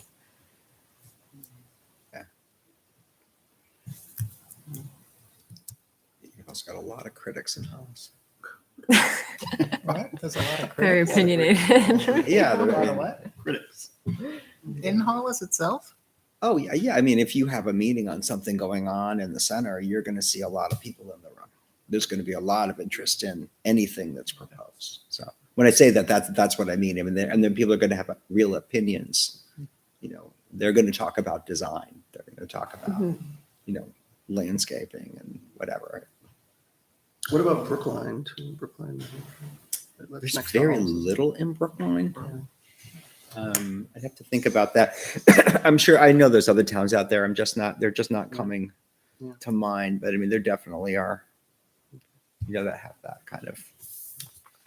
I mean, I don't think- Brookline is in comparison a lot to Litchfield. I mean, it's a bedroom community. It is. You do have 13 that goes through it, but only for a short distance, and even that's not very developed. No. And there are definitely people there who'd like to see more commercial development, you know, for sure. You know, they have a few strip malls, but not much. Yeah. And that's right on 13 with the traffic counts much higher than. Yeah, and they've also got probably the highest ratio of school kids per unit, the highest number of people per unit, and the most rapid rate of growth over the past 10 years. For what Oh, that's worth. interesting. Yeah. So you're changing.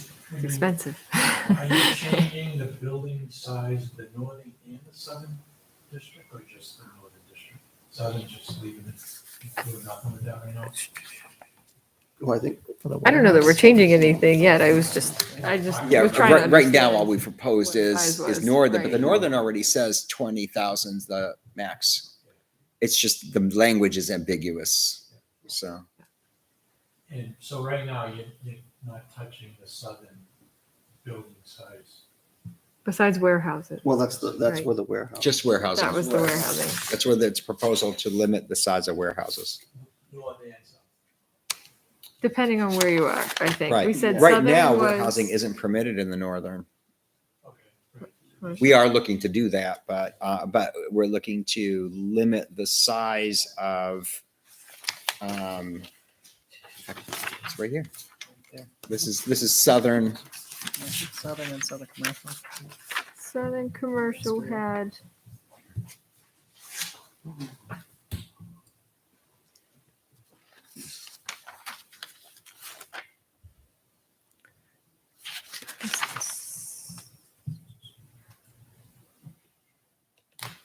Yeah, Southern commercial said anything up to 150,000 square feet, I think. There was no, I don't see a conditional use for that one. That was under permitted uses, right? Yes, because that's a commercial district. And then commercial industrial was up to 75,000 square feet. But Been a while since I've not looked at it, excluding so I'll go back. 150,000. But we did talk about saying limiting the warehousing in southern commercial to try to prevent the trucking up and down 3A. Yes, that's right. So were we talking about possibly not allowing warehousing at all, or was it less than 75,000 square feet? I'm not sure what we ended up after this draft, I'm gonna have to go not sure. back because I don't remember. because I have it crossed out, but that could just be, that was my suggestion. It doesn't mean that's what anybody agreed to. I don't know if you want to look at that next time. Yeah, we should look at the next time. It's been a while since I've looked at it, so I have to like remember.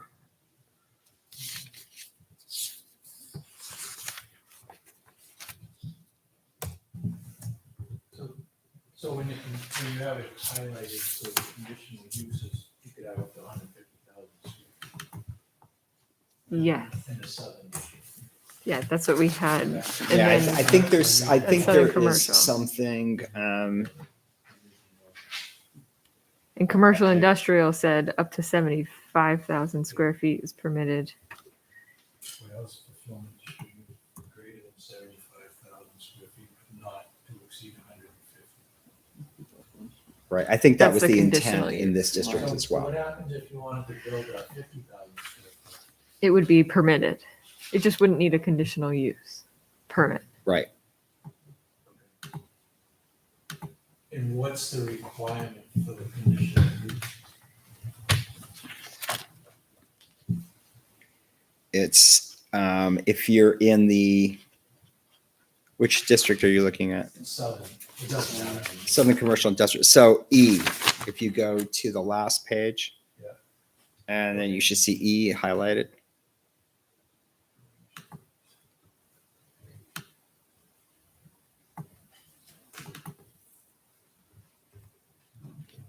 Okay, I see. Okay. Pretty limited.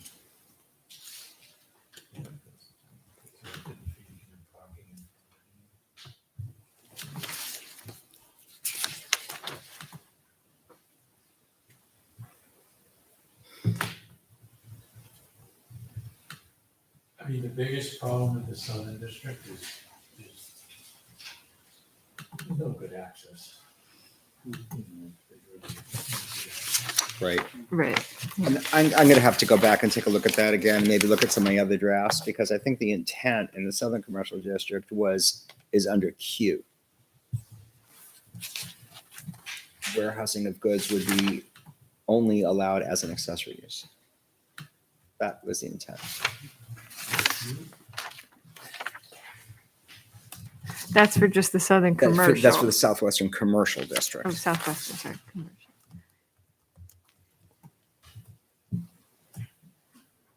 So that was to say that if you are a permitted use, you can have warehousing, you can have storage, but it's an accessory use, not a principal use. That was the intent. Okay. And then the commercial industrial was where the distribution center, you're saying, basically. Right, warehouse that's where the distribution. 75, as a Right. freestanding use, 150 requirement comes in. That's what they're asking. And that should be the same thing in the northern commercial industrial service district, should be the same requirement. Oh, yeah, that looks right. Okay.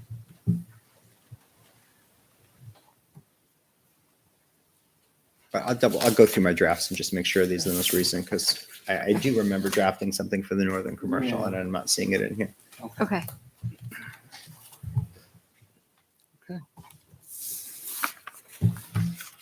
That's right. Yeah, because you had said something about you had said 150 because that's what Barron's was going Yeah, to be, right? Barron's was like Okay. 130, we said 150, so I'll find that. Spooky World in here? Ah, that's what it was. Spooky World? What? Are they allowed in the? Recreational uses. Recreational. Spooky World isn't allowed to be. Well, spooky, well, not specifically, but We yeah, wanted to add something recreational to that. uses are allowed. If you are looking on the handout that I passed out today, I mean, again, we could argue, it could be clearer, but under J, it says public, private, or nonprofit recreational facilities, fraternal orders, or membership clubs. Again, it could be Jay? clearer. Where's Jay?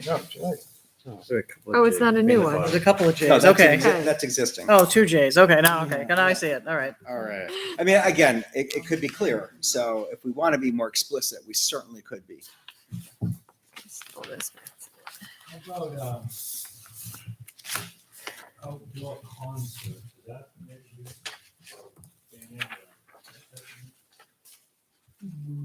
Someone wanted to have a An outdoor performance venue? No. band playing all day. Into the night. I would say right now, no. No noise ordinance either. Yes, well, let's talk about a noise ordinance first. No, we don't have one. I know. Whatever decibels it is. Noise ordinances are tough. They're Yeah, tough to enforce. Yeah. And like, everything about them is tough. they work. I lived in Exeter for 20 years. They had a noise ordinance. They had a fireworks ordinance. It worked quite well. Who did? Exeter. And I mean, doesn't mean that there weren't violations, but there was redress. You call the police if you have a crazy neighbor who's letting off fireworks until 2 a.m. You can call the police and you can get some redress. Not here. It's a problem. Yeah. Especially when you pay to enjoy the It's an enjoyment of your. peace and enjoyment of your own home, Yeah. and you can't. Yeah. So it's a problem. So going back to the indoor thing, so an outdoor concert or band is not permitted usually. Well, No, it's not I really guess not. explicitly. an outdoor music venue, Yeah. I would say, is not a permitted use. Okay. If we want to change that, obviously we could add it. He doesn't want. But yeah, where does it holding one-time events though? That's different. Yeah, what does that fall under? Party. Is it just if the Board of Selectmen says it's okay, basically? I mean, I guess you would start to go.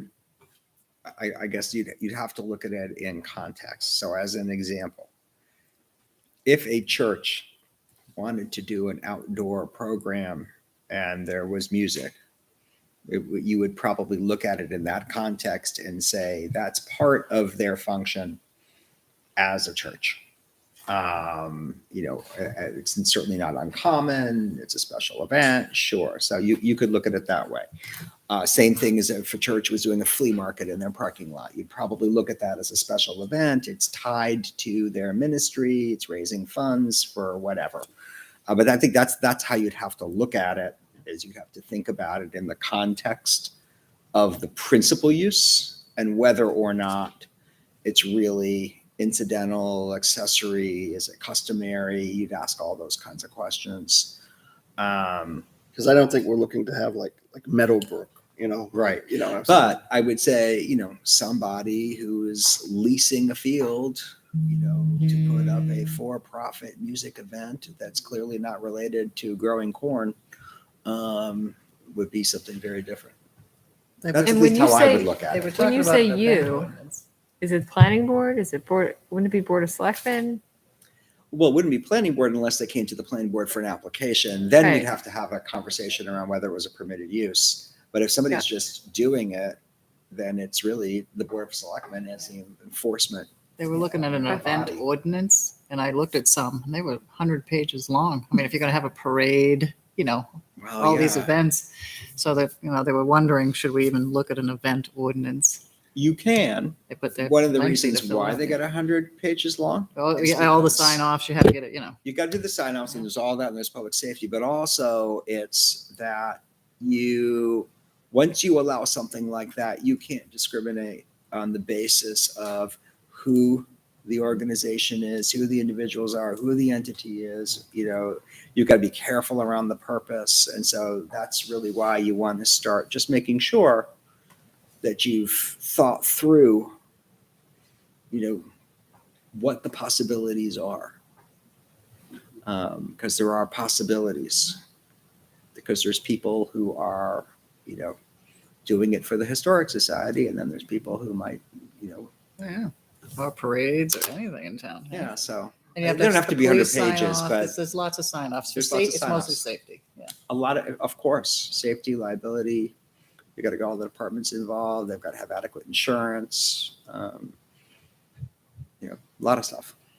I mean, because J, it says public, private, or nonprofit recreational facilities. Yeah. Well, that could be, I don't know. It's true. I mean, that's vague. We might want to tighten that up or be a little clearer as to what our intent is. And some of the language in there is obvious. We mean VFWs, Elks We have clubs. fraternal orders. That's fraternal orders. Membership club, I never really understood what that meant because that could be anything, that could be anything that has a membership, I thought including that was a golf Planet club. Fitness. That's what I was gonna say. So I'll take a look and see if there's ways we can tighten that up to be clearer about what we mean.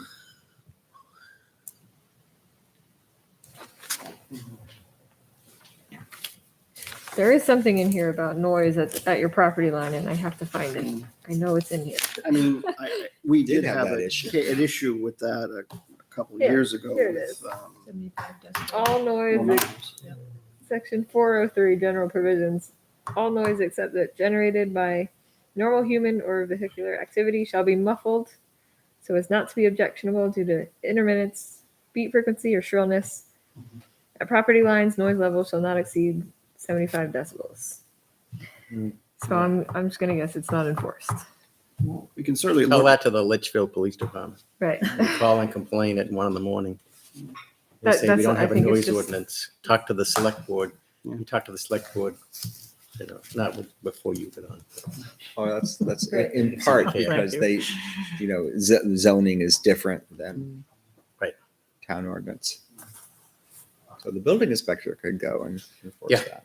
At 1 a.m, I'm sure he's gonna be anxious to go out.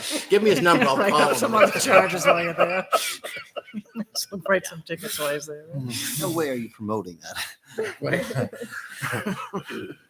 I mean, it is tough. It's tough for exactly that reason. Yeah. No matter Right. what you do, it's a challenge. But I think that's on there. I think that should be on somebody's site plan when they come in, if they can't exceed that. Mm.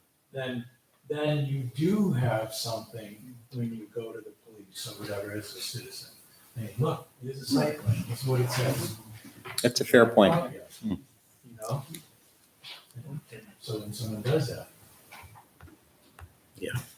You guys want to hold it down. But it should be, no matter what. I have it on my sleeve. I think it's 75 decibels. My copy. Think of where that would go. Okay. Well, we certainly have some stuff to take a look at for next time. So we will return and continue with our journey here. Yeah, I think there's a lot to think about. I think there's some great things, and I think this has been a great discussion. Opportunity to really look outside the box and really look at things, perspective. And it's good that we're taking the time Yeah. to do that. Very much. Okay. Well, thank you very much for coming in, and appreciate it. And thank you, everybody. Thank you, Jay. We will revisit next workshop. So, more to come. Okay. Disengage. Sounds good. All right. Thank you. Have a Thank you, good evening. Mr. Ferrier.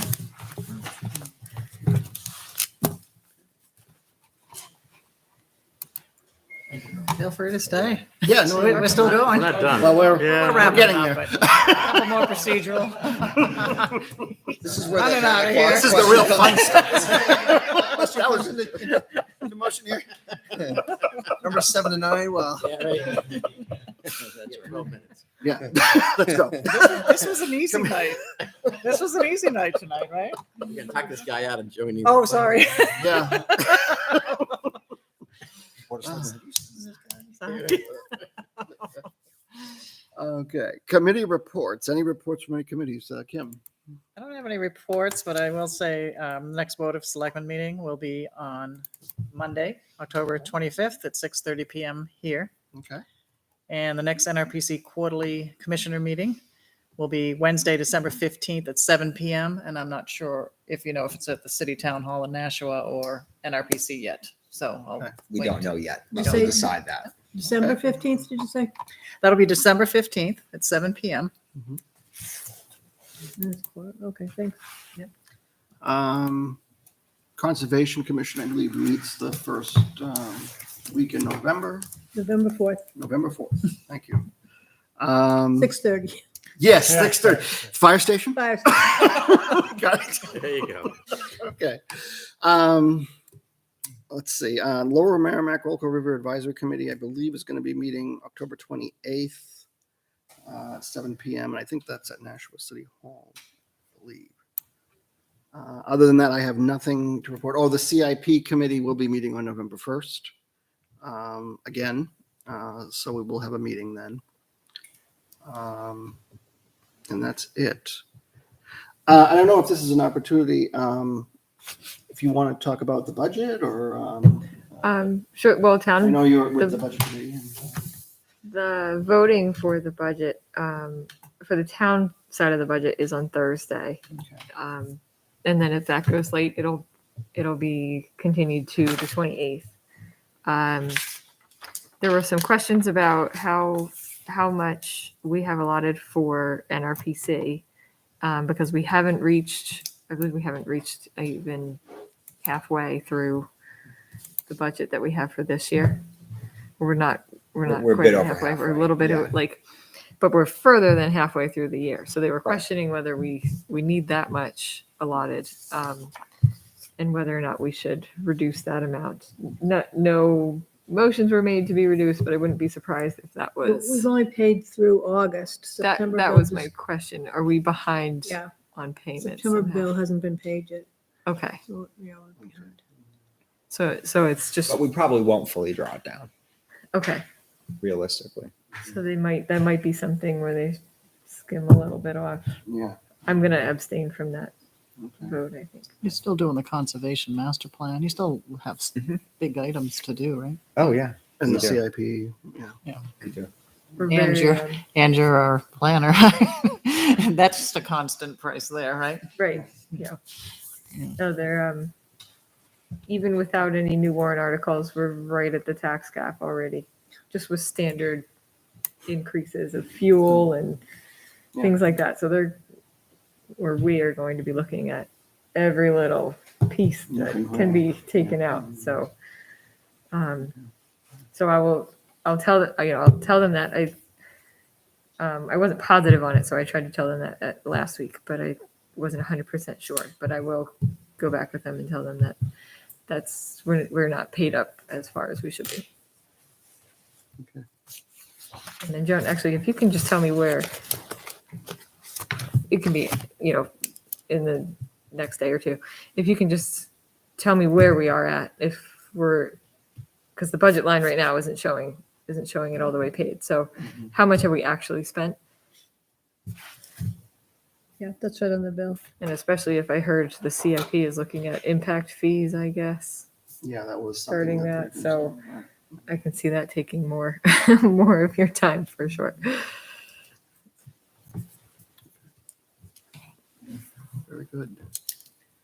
Okay, approval of the October 5th, 2021 minutes. Anyone have an opportunity to take a look at those? Have any questions, concerns? Anything? I thought they looked pretty good. Yep. Entertain a motion if you want to approve them. Okay, Second. I have a motion by Kim, a second by Ron. Do I have discussion? All right, all those in favor of approval of the October 5th minutes, please signify by saying aye. Aye. Those opposed, abstained? I'll abstain. Okay, motion passes 501. 402. No, 402. Oh, wait a minute, I'm sorry. How did I? get Curtis that? also abstained. Oh, I didn't hear him. I'm Yeah. sorry. I only heard her. So I was like, oh, okay. Hey. Yeah, 402. Thank you. Damn. Okay. All right. What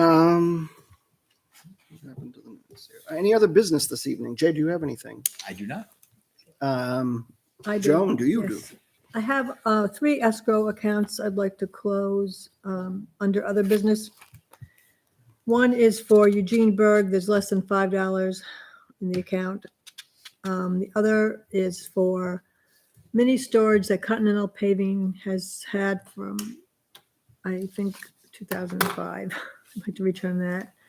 And I have 2 quarry accounts for Continental, so I would like to return the smaller one. How much is the small? It's about $2,000. And we've just been carrying these for years and just posting the interest, so we have a larger $5,000 quarry account that we'll keep. Okay.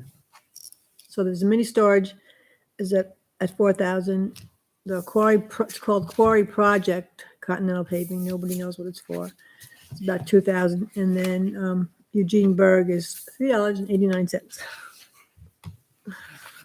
Not even collecting any interest. So what's the point of carrying those then? Like you said, the $5,000 one? Well, the quarry, if the quarry needs inspection, it should be inspected yearly. Okay, that's what, That covers Lou's That covers inspection. okay. Okay. So I guess I mean, you're looking for a motion to release. For those 3, right? For The those 3. Mini Storage Continental, Quarry Project Continental, and Eugene Berg. So moved. Okay, I have a motion. Do I have a second? I'll second. Do you have any discussion? All right, all those in favor of the motion, please signify by saying aye. Aye. Those opposed, abstained, motion passes 600. Thank you. Okay. I have no other business this evening, so I'll entertain a motion to adjourn. So moved. Okay, I have a motion. Second. Second. Okay. Discussion. All those in favor signify by saying aye. Aye. Those opposed, abstained, motion passes 600.